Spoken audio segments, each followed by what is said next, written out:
नमस्कार मित्रांनो. आजच्या व्हिडिओमध्ये आपण चर्चा करणार आहोत मकर राशीचं जानेवारी 2025 करताचं संपूर्ण राशीफळ.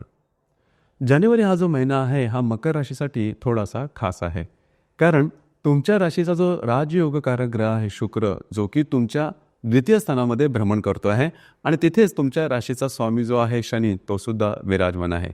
हा जो योग आहे तो अतिशय महत्त्वपूर्ण आणि अतिशय शुभफलदायी आहे. मात्र याच वेळेस मंगळ जो ग्रह आहे तो तुमच्या सप्तम आणि षष्ठ स्थानामध्ये वक्री असणार आहे. याचप्रमाणे राशीचा जो अष्टमेश आहे रवी, जो की तुमच्या व्यय स्थानामध्ये असणार आहे. तर एकंदरीतच हे जे ग्रह आहेत आणि इतरही जे ग्रह आहेत त्याचे प्रभाव परिणाम असतील हे तुमच्या राशीवर कशा प्रकारचे होणार आहेत, या सर्व संदर्भातली खुलासेवार चर्चा आपण या व्हिडिओमध्ये करणार आहोत. तर सुरुवातीला आपण चर्चा करू की तुमच्या राशीचं जे एकंदरीत मानसिक आणि शारीरिक स्वास्थ्य हे नेमकं कशा प्रकारचं असेल. जसे की तुमच्या राशीचा जो स्वामी आहे शनी, जो की तुमच्या द्वितीय स्थानामध्ये स्वतःच्या राशीमध्ये भ्रमण करतो आहे. राशीच्या षष्ठामध्ये मंगळ जो आहे ते दिनांक 22 तारखेनंतर वक्री होऊन येणार आहे आणि राशीचा जो अष्टमेश आहे रवी, जो की तुमच्या व्ययस्थानातून तुमच्याच राशीमध्ये येणार आहे दिनांक 15 तारखेनंतर. तर साधारणतः या संपूर्ण महिन्यात पाहायचं झालं तर जवळजवळ 16-17 तारखेनंतर तुमच्यामध्ये एक वेगळ्याच प्रकारची ऊर्जा आणि वेगळ्याच प्रकारचा आत्मविश्वास दिसून येईल. खास करून पंचमस्त जो गुरु आहे त्याची सरळ सरळ 9वी दृष्टी तुमच्या राशीमध्ये येणार आहे, जी की अतिशय उत्तम आणि अत्यंत महत्त्वपूर्ण गोष्ट आहे. तुमचा कॉन्फिडन्स आणि एनर्जी लेवल खूपच चांगल्या प्रकारे दिसून येईल. 16 तारखेनंतर साधारण सांगितलं त्याप्रमाणे तुमच्यासमोर नवनवीन संधीसुद्धा मिळू शकतील आणि त्या संधीचा तुम्हाला संपूर्णपणे लाभ घ्यायचा आहे. वेगवेगळ्या प्रकारच्या संधी ज्या तुम्हाला अपेक्षित आहेत किंवा ज्या तुम्हाला अनपेक्षित आहेत अशा प्रकारच्या सुद्धा संधी येतील आणि तुम्ही बऱ्याच प्रमाणात ॲक्टिव्ह राहाल. इथे एकच गोष्ट सांगायची वाटते, तुमची जी रास आहे ही मुळात मेहनती रास आहे आणि साधारणतः कार्यक्षेत्राच्या संदर्भातल्या काही गोष्टी समोर येत असतील तर तुम्ही तुमच्यामध्ये जी शक्ती असते ती दुप्पट वेगाने काम करायला लागते. तशाच प्रकारचा अनुभव साधारण या महिन्याच्या 16-17 तारखेनंतर येणार आहे. परंतु इथे एक गोष्ट सांगावीशी महत्त्वाची आहे, ती म्हणजे या दरम्यान खूप काही काम केलं गेलं तर त्याचा विपरीत परिणाम तुमच्या आरोग्यावरती होऊ शकेल, तुमच्या शारीरिकतेवरती होऊ शकेल. त्या संदर्भात थोडीशी काळजी घ्यायला हवी. बाकी जर का सांगायचं झालं तर हा संपूर्ण महिना तुमच्यासाठी शारीरिक आणि मानसिक स्तरावरती अतिशय चांगला असणार आहे. त्याच्यामुळे अजिबात काळजी करू नका. याचप्रमाणे तुमचा जो आर्थिक स्तर आहे त्या संदर्भात सांगायचं झालं तर तुमच्या राशीच्या धनस्थानाचा किंवा धनेश जो आहे शनी, तो धनस्थानामध्येच भ्रमण करतो आणि तिथे शुक्रसुद्धा विराजमान आहे. शुक्र जो ग्रह आहे तुमचा पंचमेश पण आहे आणि राशीचा जो अष्टमेश आहे रवी, जो की तुमच्या व्ययस्थानामधून तुमच्याच राशीमध्ये 15 तारखेनंतर येणार आहे आणि राशीचा जो लाभेश आहे मंगळ, जो की तुमच्या सप्तमातून षष्ठ स्थानात जाणार आहे वक्री होऊन. तर एकंदरीत तुमचं जो आर्थिक स्तर आहे या महिन्यामध्ये अतिशय उत्तम असणार आहे. अजिबात काळजी करू नका. तुमची इन्व्हेस्टमेंट चांगल्या प्रकारची होईल. वेगवेगळ्या प्रकारचे आर्थिक जे गोष्टी आहेत त्या तुमच्या समोर येतील किंवा आर्थिक स्रोत तुमच्या समोर येतील. इझी मनी वगैरे मिळण्याची शक्यता बऱ्याच प्रमाणात राहील. जर तुम्ही शेअर मार्केटमध्ये ट्रेड करत असाल तर काही चांगले लाभ मिळू शकतील. 15-16 तारखेनंतर गोष्टी आणखीनच जोरदार होतील.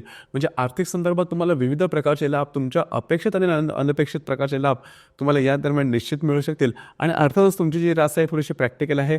पैसे मिळाल्यानंतर थोडंसं बरं वाटतं, तुमचा मूडसुद्धा खूप चांगला होतो. तर अशाच प्रकारचा अनुभव जो आहे हा अनुभव तुम्हाला ह्या महिन्यामध्ये निश्चित येणार आहे. त्याच्यामुळे जे तुमचं आर्थिक स्तर आहे त्या संदर्भात अजिबात काळजी करू नका. गोष्टी तुमच्या अपेक्षेप्रमाणे किंवा अपेक्षेपेक्षा जास्त चांगल्या प्रकारे या महिन्यामध्ये निश्चित होणार आहे. यानंतर गृहसौख्यासंदर्भात सांगायचं झालं तर तुमच्या राशीचा जो चतुर्थेश आहे मंगळ, जो की तुमच्या सप्तमात भ्रमण करतो आहे आणि दिनांक 22 तारखेनंतर तो तुमच्या षष्ठात येणार आहे. तर साधारणतः या महिन्यामध्ये शेवटच्या आठवड्यामध्ये थोडंसं घरातल्या ज्या व्यक्ती असतील त्यांच्या आरोग्याकडे लक्ष देणं गरजेचं राहील किंवा त्यांच्यावर थोडेसे नातेसंबंध ताणले जाण्याची शक्यता आहे. तर या संदर्भात थोडी काळजी घेणं अतिशय आवश्यक राहील. लव्ह लाईफबद्दल सांगायचं झालं तर लव्ह लाईफ अतिशय उत्तम असणार आहे. त्याचा अनुभव संपूर्ण महिन्यामध्ये तुम्हाला येणार आहे. जर का तुम्हाला नवीन रिलेशनशिपमध्ये जायचं असेल तरीसुद्धा हा संपूर्ण महिना तुमच्यासाठी अतिशय उत्तम असणार आहे. गोष्ट तुमच्या अपेक्षेप्रमाणे राहणार आहे. त्यामुळे तुमचं मूडसुद्धा अतिशय चांगल्या प्रकारचा दिसणार आहे. याचं म्हणजे गर्भवती महिला आहेत त्यांच्यासाठी सुद्धा हा संपूर्ण महिना अतिशय उत्तम असणार आहे.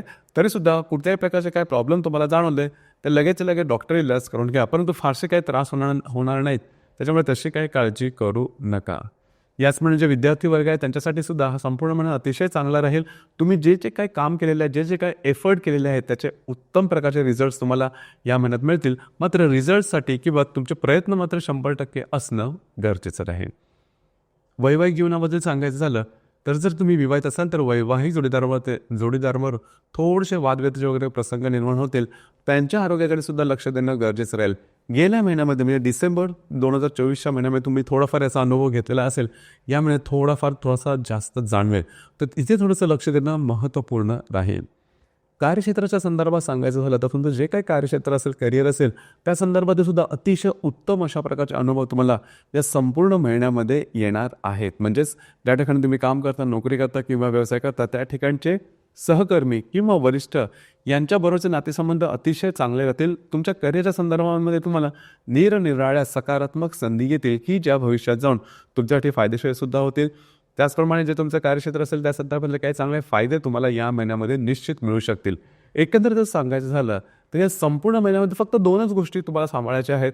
एक गोष्ट तुमच्या वैवाहिक जीवनाचं जर थोडंसं जे त्रासदायक गोष्टी आहेत त्या, आणि स्वतःच्या आरोग्याकडे लक्ष द्या. बाकी जर का सांगायचं झालं तर हा संपूर्ण महिना अतिशय चांगला राहील. या संपूर्ण महिन्यामध्ये तुम्ही बऱ्याच प्रमाणात ॲक्टिव्ह राहाल. त्याचप्रमाणे धार्मिक स्थळांना, पवित्र स्थळांना भेटी देणं, पिकनिकला जाणं आणि त्याद्वारे स्वतःचं मनोरंजन करून घेणं अशा प्रकारचे अनुभव येतील. आणि साधारण 17-18 तारखेनंतर तुमच्यामध्ये एक वेगळ्याच प्रकारची एक जाणीव तुम्हाला येईल किंवा तुमच्यामध्ये जी ऊर्जा आहे ती जबरदस्त दिसून येईल. एकंदरीत लिडरशिप क्वालिटीजसारखे काही गुणसुद्धा तुम्हाला दिसून येतील. हा महिना तुमच्यासाठी बराचसा उत्तम असणार आहे. याचमुळे या महिन्याच्या साधारण 23 तारखेला बुध आणि मंगळाचा प्रतियोग होणार आहे. मंगळ जो की तुमच्या षष्ठ स्थानामध्ये असणार आहे, वक्री असणार, आणि बुध जो की तुमच्या व्यय स्थानात असणार आहे. दोघांचा प्रतियोग साधारण लक्षात घ्या. कागदोपत्री व्यवहारापासून सावध राहणं अतिशय आवश्यक राहील. खास करून जे तुमचं कार्यक्षेत्र असेल त्या संदर्भात काळजी घ्या. ही गोष्ट फार महत्त्वपूर्ण राहील. याचमुळे दिनांक 25 तारखेला शुक्र आणि मंगळाचा त्रिकोण योग सुद्धा होणार आहे. आता हा जो त्रिकोण योग आहे तुमच्या द्वितीय आणि षष्ठ स्थानामधून होणार आहे. या दरम्यान तुम्हाला काही चांगले उत्तम लाभ मिळू शकतील, महत्त्वपूर्ण इन्व्हेस्टमेंट होऊ शकतील. तर एकंदरीतच सांगायचं झालं तर या संपूर्ण महिना जो आहे तो तुमच्या अपेक्षेप्रमाणे असणार आहे. तुम्हाला जशी अपेक्षा आहे त्याप्रमाणे संपूर्ण महिन्यामध्ये गोष्टी नक्कीच जुळून येतील. यामध्ये त्याची पौर्णिमा आहे ती 13 तारखेला आहे आणि 29 तारखेला असणार आहे अमावास्या. तर साधारण 13 आणि 29 या 2 तारखेदरम्यान कमिटमेंट, प्रॉमिसेस, कागदोपत्री व्यवहार किंवा विवादापासून लांब राहणं अतिशय आवश्यक राहील. परंतु एक गोष्ट मात्र निश्चित, गेल्या 3-4 महिन्याची जर का तुलना केली तर हा जो संपूर्ण महिना आहे जानेवारी 2025चा हा तुमच्यासाठी म्हणजेच मकर राशीसाठी अतिशय उत्तम असणार आहे. तर मित्रांनो, हे होतं मकर राशीचं जानेवारी 2025 करताचं संपूर्ण राशीफळ. धन्यवाद.